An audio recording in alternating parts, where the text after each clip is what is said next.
Assalamualaikum warahmatullahi wabarakatuh. Perkenalkan, nama saya Hanifah Nurita dari Prodi Pendidikan Ekonomi Universitas Pancasakti Bekasi, Kampus D. Di sini saya akan menjelaskan materi kurikulum. Dasar atau asas kurikulum adalah kekuatan-kekuatan utama yang mempengaruhi dan membentuk materi kurikulum, susunan atau organisasi kurikulum. Kurikulum adalah perangkat mata pelajaran dan program pendidikan yang diberikan oleh suatu lembaga penyelenggaraan pendidikan yang berisi rancangan pelajaran yang akan diberikan kepada peserta pelajaran dalam satu periode jenjang pendidikan. Tujuan utama kurikulum adalah untuk mempersiapkan peserta didik agar dapat menjadi pribadi serta warga negara yang kreatif, inovatif, beriman, dan juga afektif ketika dia berada pada lingkungan masyarakat kelak. Konsep dasar kurikulum 2013 adalah sikap, keterampilan, dan pengetahuan. Kurikulum 2013 disusun dengan mengembangkan dan memperkuat sikap, pengetahuan, dan keterampilan secara berimbang. Kurikulum dibuat oleh pemerintah pusat. Oleh karena itu, setiap satuan pendidikan diharuskan untuk melaksanakan dan mengimplementasikannya sesuai dengan petunjuk pelaksanaan dan petunjuk teknis yang disusun oleh pemerintah pusat. Adapun fungsi kurikulum bagi guru atau pendidik adalah sebagai pedoman kerja dalam menyusun dan mengorganisir pengalaman belajar pada anak didik. Kurikulum mempunyai kedudukan yang sangat penting dalam pendidikan, karena kurikulumlah yang mengatur dan mengarahkan agar tujuan pendidikan itu dapat tercapai dan tidak melenceng dari tujuan yang telah direncanakan. Sejarah kurikulum pendidikan di Indonesia kerap berubah setiap ada pergantian Menteri Pendidikan, sehingga mutu pendidikan Indonesia hingga kini belum memenuhi standar mutu yang jelas dan mantap. Dalam perjalanan sejarah sejak tahun 1945, kurikulum pendidikan nasional telah mengalami perubahan, yaitu pada tahun 1947, 52, 64, 68, 75, 84, 94, 2004, dan 2006.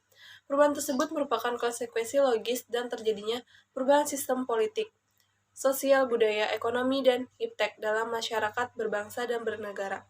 Sebab, kurikulum sebagai seperangkat rancangan pendidikan perlu dikembangkan secara dinamis, sesuai dengan tuntunan dan perubahan yang terjadi di masyarakat. Semua kurikulum nasional dirancang berdasarkan Pancasila dan Undang-Undang 1945. Secara etimologis, kurikulum berasal dari bahasa Inggris, yaitu kata kurikulum yang berarti rencana pelajaran. Kata kurikulum sendiri berasal dari kata curry, yang berarti berlari cepat, tergesa-gesa, menjelajahi, menjalani, dan berusaha. Dalam Kamus Webster tahun 1857, secara gamblang kurikulum diartikan sebagai rancangan sejumlah mata pelajaran yang harus dikuasai oleh siswa untuk naik kelas atau mendapatkan ijazah. Menurut Suedijarto, kurikulum merupakan serangkaian pengalaman dan kegiatan belajar yang direncanakan untuk diatasi oleh siswa dalam rangka mencapai tujuan pembelajaran yang telah ditetapkan oleh suatu lembaga pendidikan yang berwenang. Adapun di Indonesia, dalam Undang-Undang Nomor 20 Tahun 2003, Pasal 1 Ayat 19.